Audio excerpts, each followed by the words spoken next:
Hi, okay, the first piece I'm going to do, this is a pretty old piece, this one, but I've always had interest in there where I grew up from, Stretford, and if you ever go through Stretford, the area, you'll find there's like an old disused theatre on the side of Stretford Manor called Chester Road, and it's called Longford Theatre, and this is a piece about that, but it also talks about my relationship with my father, really, in the way you look at things.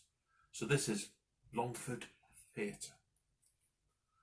To me, it's always been a ghostly shell of the past, rotting on the side of Chester Road for more years than most people remember. But my father remembers it differently. He remembers it as a high-class place which featured shows by the Halley Orchestra when they got bombed at Manchester during the Second World War. I only remember it as a rundown bingo hall, with assistants who were clearly more interested in polishing their fingernails and working there. But my father remembers it differently. He remembers being told when he was a child the buildings among the first in Britain to be illuminated by neon tube lighting.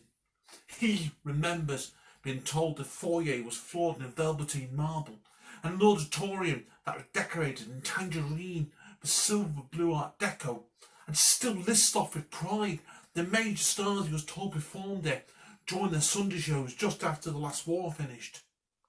He remembers the internal decoration with done the holdings of Brook Bar that included a huge centrepiece, two huge murals that were on either side of the main stage, stated in colourful letters, music and dance, to contrast to the other, comedy and drama.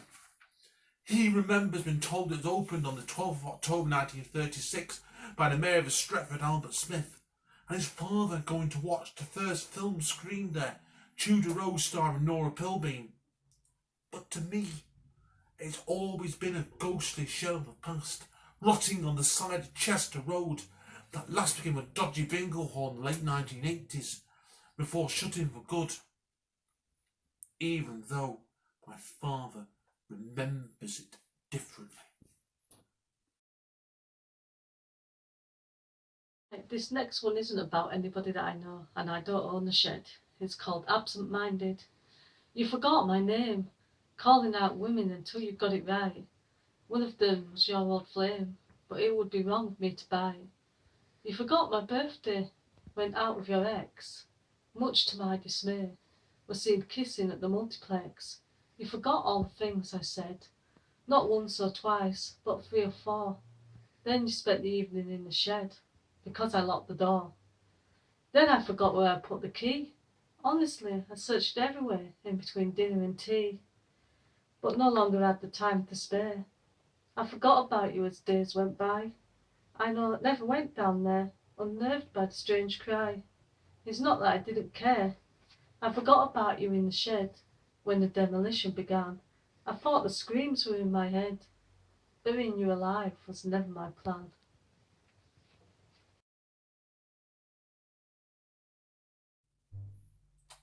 Okay, this is a brand new piece, which I wrote fairly recently. It's called Hotel to Hotel, and it's a reaction to the news about the homeless problem at the moment with the coronavirus. Hotel to Hotel. 2 hours, the Guardian said. Some were told to go and get their stuff and go, but some found notes pushed under the door before they even got up. 360 hotels, the Guardian said. Travel lodges were closed to comply with the coronavirus measures, not even bothering to tell the people. Luke Hall, some found out, and wrote to all the hotels in question, asking them to reverse their decision, but the damage is done. Stripping away people's hope who've been sleeping on the streets for days, weeks in their lives, and placed them there to protect them. Overnight, the Britannia would throw 100 people, Manchester City Council said, despite the government saying they must stay open if they were providing rooms to the homeless. Luke Hall, some got told, had wrote to the companies asking them to reverse their decision, but the damage is done. There were 200 sleeping in Heathrow Airport, not sleeping in central London after McDonald's and all the gyms closed like a row of dominoes. 200 people sleeping in Heathrow Airport, despite the government telling councils to make sure they've all rough sleepers settled within a week on the 27th of March 2020. Luke Hall, some found out afterwards, and wrote to the hotels that did this, asking them to reverse what had happened, but the damage had already been done. It doesn't always have to be this way.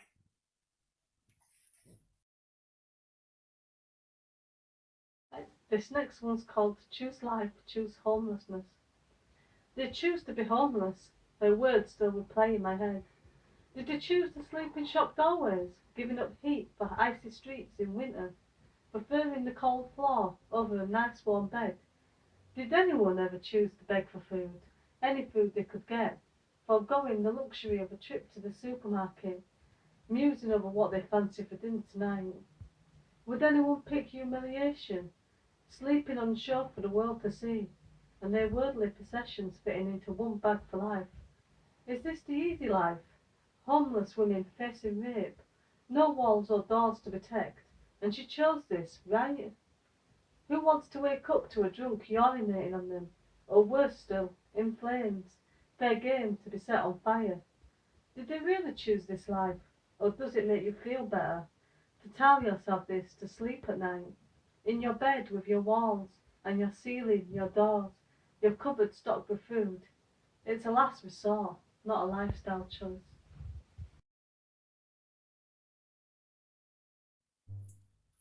This next piece is from my third book, Birth of Autumn, and the piece in question is called Ghosts into Negatives, Dreams of Brazil, 1995. And this covers my travelling around Brazil when I went off around there for quite some time back in that period. I still dream of their tiny star faces in Rio, huddled together in a frightened procession underneath white plastic sheets and dirt-fled streets, and kicked wildly into the back of piss-stained vans. Bus journeys and hiding underneath seats when bullets laced the bus whenever it stopped for a few seconds longer than it should have done in the wrong neighbourhood. Parties across the coastline of Sao Paulo, where I worked at a bar for 2 weeks, barely able to speak a word of Portuguese and sleeping little more than 2 hours a night. I still dream of Brazil, losing myself in memories, splashing away in white-tinted oceans at midnight, over 20 years after I left the cenotals of poverty, tethered to trees to the endless beaches. Across autumn fields brushed in burnt grass, and sudden violence as sequenced light, smearing the beauty into darkness, and the ghosts in the vans into negatives. This is an old one from my first collection, Love Dates and Other Nightmares, and it's about the most embarrassing date I've ever had. It's called Playing Dead. You took me to a crowded bar. We sat near a table of your workmates. I already knew this wouldn't go far. Why do I always end up on these dates? You told me that you write too, then began to read your novel out loud. What else could I do? You seemed so proud. Your workmates threw me looks of pity as they looked knowingly in our direction. I could never show my face again in this city. You spoke in fake accents until the final section, then came to the end, your main character shot dead. You even made the gun sounds, then fell to the ground. I took my chance and fled, hoping I'd never see you around.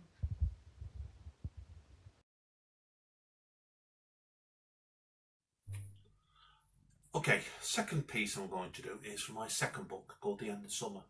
Now, to understand the context of The End of Summer, basically was I started this book at the back end of 2011 when I contracted diabetes. Now, the book itself doesn't touch on the topic of diabetes, but it looks at life as a change mechanism. And ironically, and not in a nice way, when I actually contracted diabetes, Manchester was going through the Manchester Riots in August 2011. So these few poems they're all quite short pieces. They're actually from a longer sequence. So this is called Edge of the Flames, Memories of Manchester Riots 2011. And I'm going to do the first 3. Part 1. Wasn't just the streets that were lined up with half boarded up shops like broken bottles. But the mills that screamed a language I didn't understand. Looters swaying to and fro in the flames, their every chant sparking another flame, every tear a release. For every person has meant a terrified night there alone, like tied up ghosts.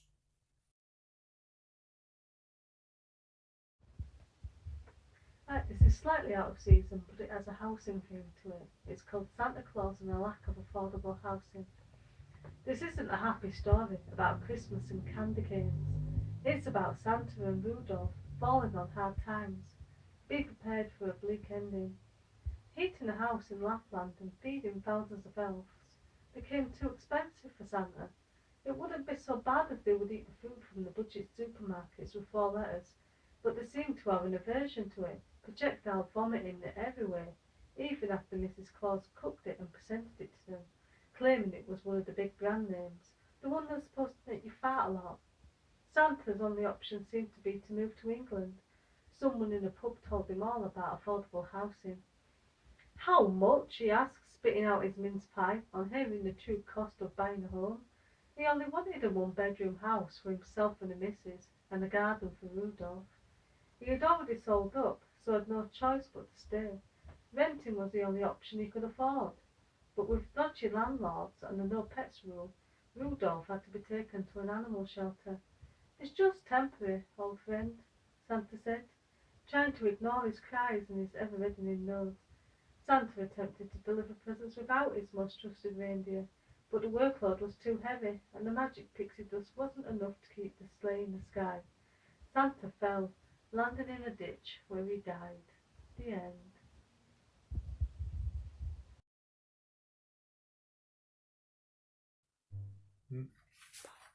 Memories of Manchester Riots, Edge of the Flames, Part 2.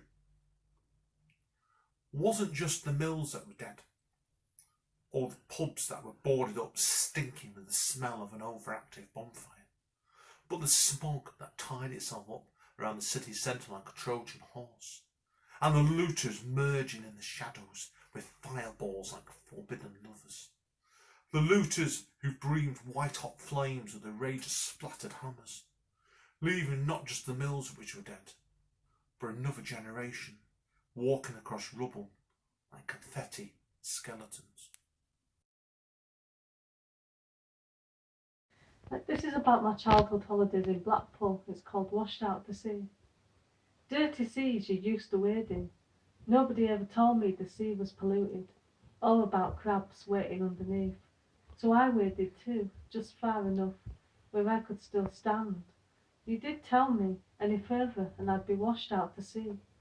Rides at the pleasure beach, roller coasters where I was nearly sick, and Halloween when I dressed as a witch, long walks on the promenade, heavy winds sending a tide over the road. I clutched onto your hand. Again I feared I'd be washed out to sea. In amusement arcades, I'd change 10 pences into 2p's, slotting them in one after the other until they were gone and no more dropped out. You would give Mum money and she'd win all the bears. One of them accidentally got washed out to sea. Now I look back, I wouldn't want to wade. Crabs might nip at my feet. If the water didn't turn me radioactive, I no longer ride roller coasters. I can't get arcade machines to relent, and I still worry about being washed out to sea.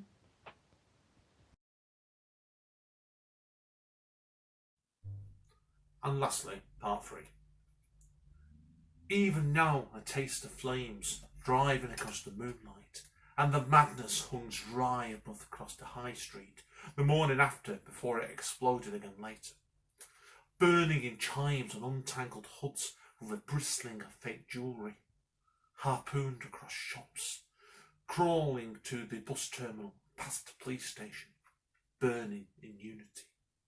Their cigarette lighters humming for a second before being thrown into cars, and the drums of their flip knives like soldiers marching minus their uniforms, weaving anarchy with their flames, burning in unity.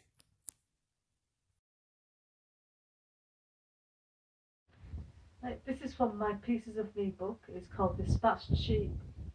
It's time to dispatch the sheep. Count us while we snooze. Hope that we never wake up and hold you accountable.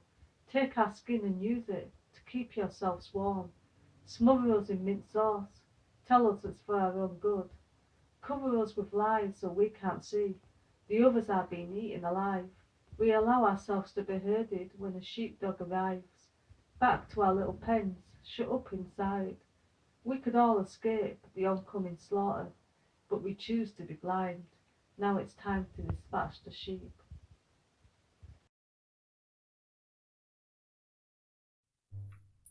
Okay, this next piece is about the Strangeways riots in 1990, and bizarrely enough, on the day it actually happened, I was actually in an interview and quite a tall building that I ended up working for some years later. I'm connected, of course, but I always remember this and that's where this piece came from, really. And this is called Up on the Roof, Strangeways Riots.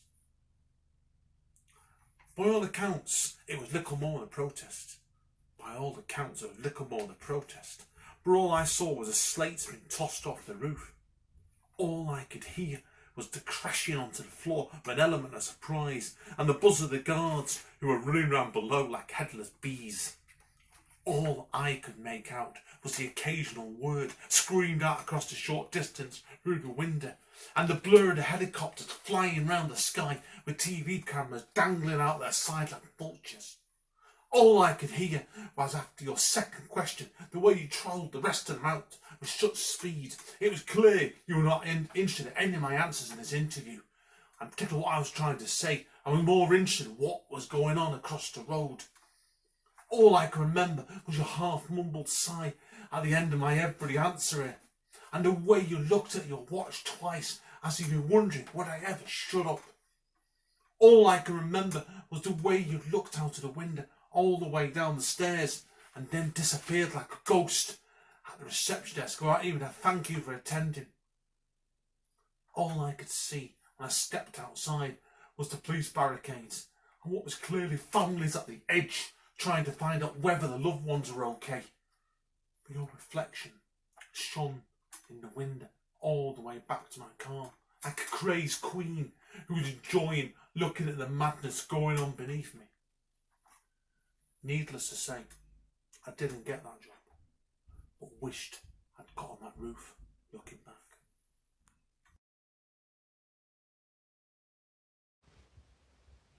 Right, this is one that I wrote last August and it actually got accepted for publication quite quickly, but then I've been waiting since then for it to actually be published. It's called Out of Line. They say you're out of line if you step out of line, even if you don't know what you're waiting for. They put the weight of the world on you, whether underweight or a little over, undernourished, whether in body or soul, pushing you over the edge to be who they say you ought to be. Get the right clothes and body shape. Listen to the right music. Don't step out of line. We are all waiting here for something better. But we're in the wrong place, trying to make sense from lunacy, told we don't fit the mould, or the clothes we force ourselves into, like the lives we impose upon ourselves, until one day the tightness is just too much. The desire to exhale overwhelms, not slowly, but all at once. It's all just too much, and everything spills out, like the overindulgent weekend, only much worse. They say it's our fault when our thoughts come spilling out, our true selves pour out, resentment from years of being pushed down, relabelled as out of line. But this only started back when we were forced into line. If only we could just be ourselves, individual, not causing harm to anyone, instead of being moulded against our will, missing chances, told we're too young, too young, too young, then too late, we're too old. Missing chances by waiting for the right time, for everything to just fall into place. The truth is, unicorns aren't real. There is no pot of gold at the end of the rainbow. The time is now. No matter the place, your age or body shape, this is the day to chase your dreams if you would only step out of line.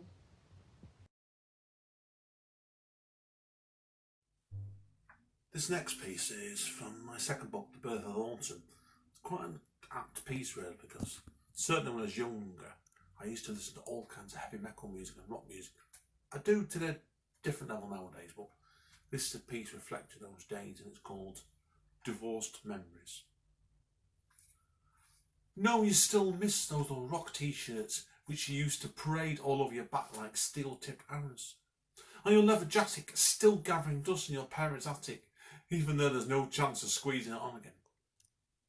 No, you still miss your hair dangling down your back outside McDonald's where some kids used to call you a girl. Before smiling at memories of your mother complaining about your brother looking like a reject from ZZ Top, once you'd cut it all off not much longer later.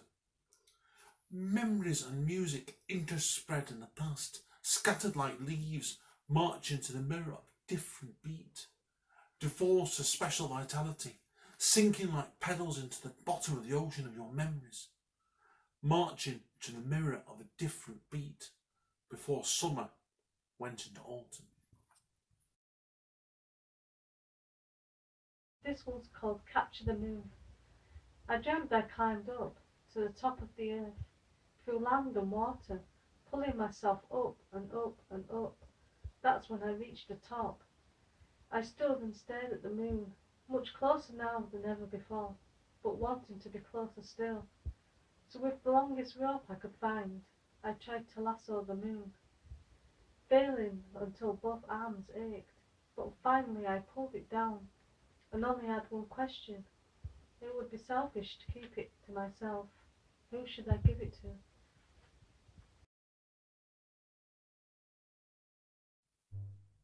Okay, the next few pieces I should say, are from my current book. It's just come out, called The Streets Were All We Could See. Now, with The Streets Are All We Could See, these are almost like flash fiction pieces done poetry style, but a lot of the poems are no more than 6, 7, or 8 lines long. So that being the case, I'm going to do 4 of them, one straight after the other, with the title and the piece, and I hope you enjoy them. The first one is called Under the Bridge.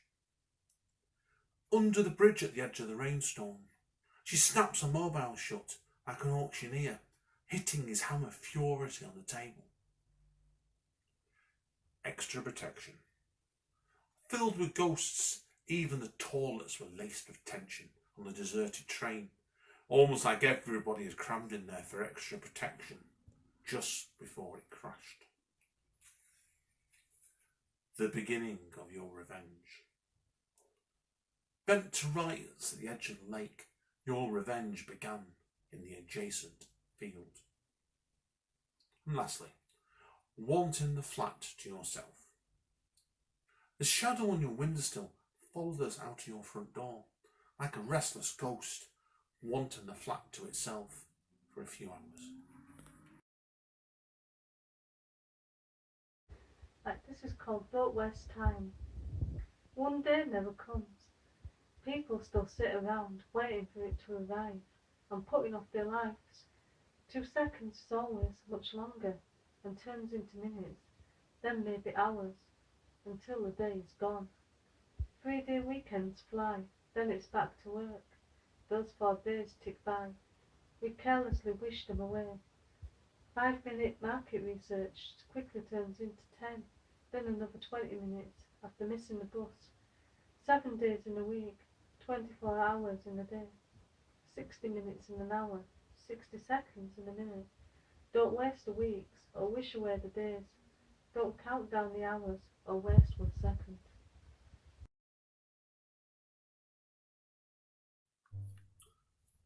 Okay, the next piece is called Changing Career in Your Dreams.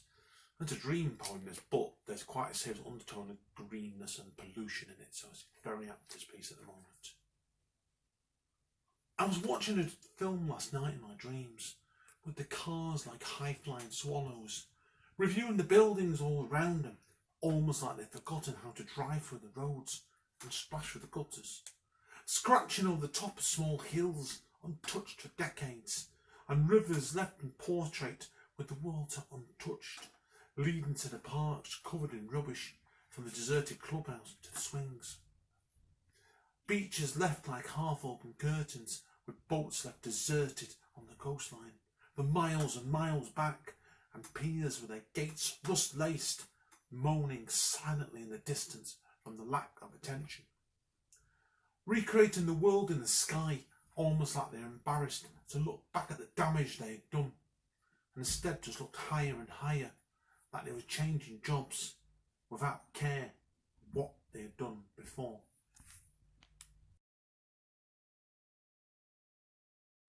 This is the first poem in my collection Pieces of Me. It's called Pigeonholed.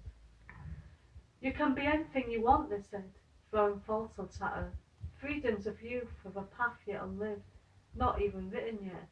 But when she tried to follow her dreams, they said slow down, time is on your side, and knowledge only comes with age. You'll learn. And she did learn that time is against us all, slowing down when inspiration is fighting to move us forward, can only still our dreams. She discovered the way people file you away, in boxes attaching labels, insisting you can only be this or that. Pick one, you can't do everything, but why not? We are all more than one thing. Why limit ourselves if the inspiration takes hold and leads to expanding who you are? Why fight it and force yourself into a pigeonhole? You are not a pigeon. Hi guys, Andy and back in the living room sessions again. Going all the way back in time now. Again, yeah, I seem to get into this mood sometimes with this book. This book is from my first book, Return to Kent Town, which is getting a redux in May, all being well, because I'm sorting it out at the moment. And this is a poem from the original press. This will be in the new book. And this is a true story. Conversation on the train. He started off by saying he was born on Friday the 13th, before changing his mind halfway to the 1st of April with a confused grin. He then carried on by saying he could trace his family back on one side to bloodthirsty pirates in the sea just off Cornwall, and a line of kings from some forgotten kingdom on the other. He said his brother worked as a knife thrower in a Russian circus, and his sister worked at the head of the Secret Service in the middle of Bolivia. His parents both worked for the Australian Embassy before they retired, and now last time we heard from them, they were setting up a penguin rescue centre at the South Pole. But what about you, I asked. I bet you're a traveller like Jack Kerouac. I work for Tesco's.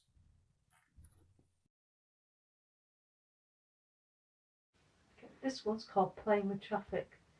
I thought you might be the light at the end of the tunnel, but I got hit by the train on my way to you.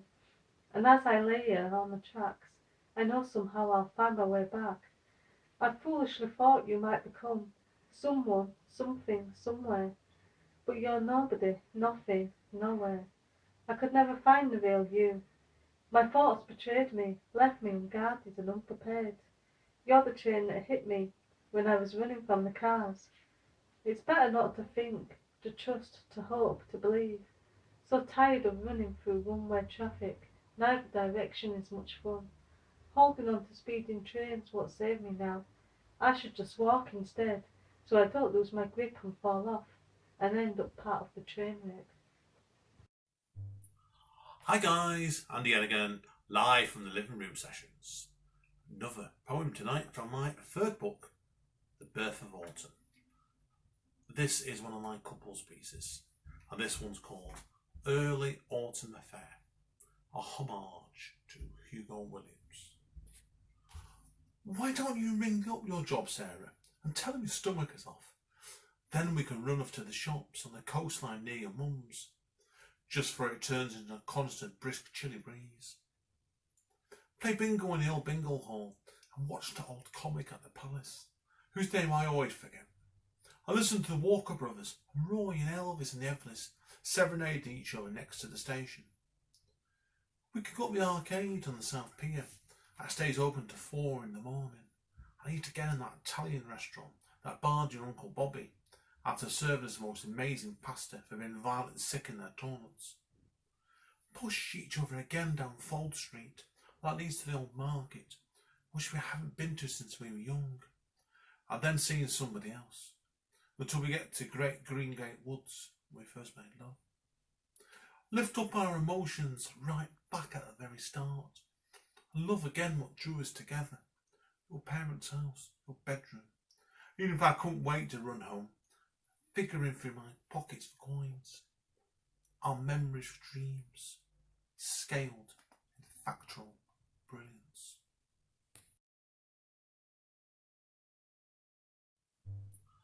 Hi guys, Andy again, live from the living room sessions. Another poem tonight from my third book, The Birth of Autumn. This is one of my couples pieces, and this one's called Early Autumn Affair, a homage to Hugo Williams. Why don't you ring up your job, Sarah, and tell him your stomach is off? Then we can run off to the shops on the coastline near your mum's, just for it turns into a constant brisk chilly breeze. Play bingo in the old bingo hall and watch the old comic at the palace, whose name I always forget. I listen to the Walker Brothers and Roy and Elvis and the Everleys serenading each other next to the station. We could go to the arcade on the South Pier. That stays open to 4 in the morning. I eat again in that Italian restaurant that barred your Uncle Bobby after serving us the most amazing pasta for being violently sick in their toilets.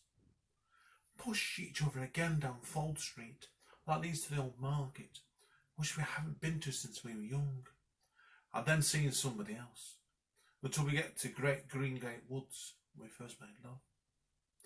Lift up our emotions right back at the very start, and love again what drew us together. Your parents' house, your bedroom. Even if I couldn't wait to run home, figuring through my pockets for coins. Our memories for dreams, scaled in factual brilliance. This is called Unsocial Media. She fires off selfies on Instagram. Here's me not wearing much. Here's me wearing a little more. Like it, love it, share it, please.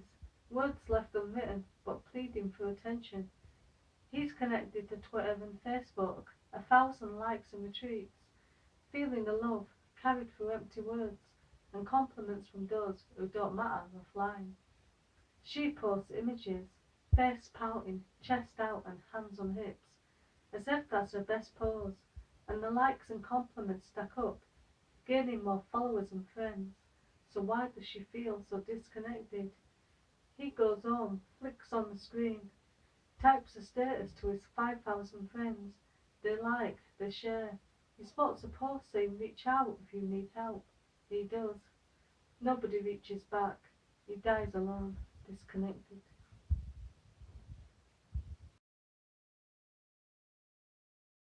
Okay, this is a piece about my uncle, because about 10 years ago I found out some quite details about how he actually sadly passed away in the Second World War, and it meant a lot to me because it's something that still means a lot to me to the very day. So this one's for my uncle, Percy.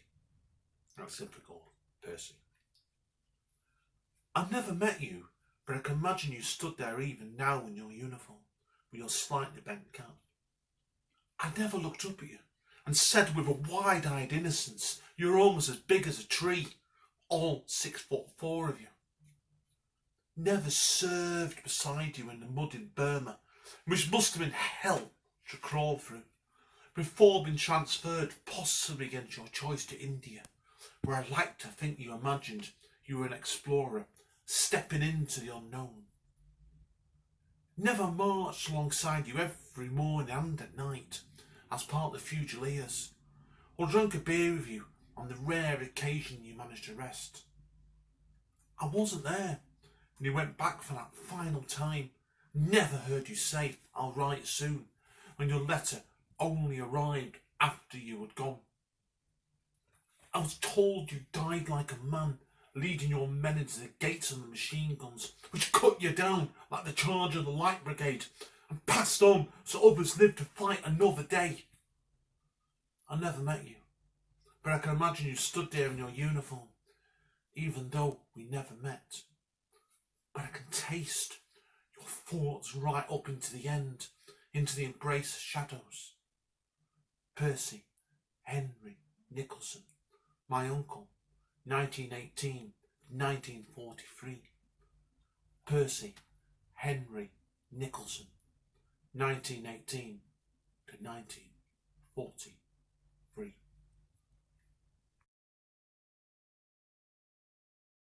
Right, before I do this poem, I've got to do a disclaimer and say that Kiefer Sutherland was not harmed or molested in any way during the writing of this poem. This is called 10 Minutes with Kiefer.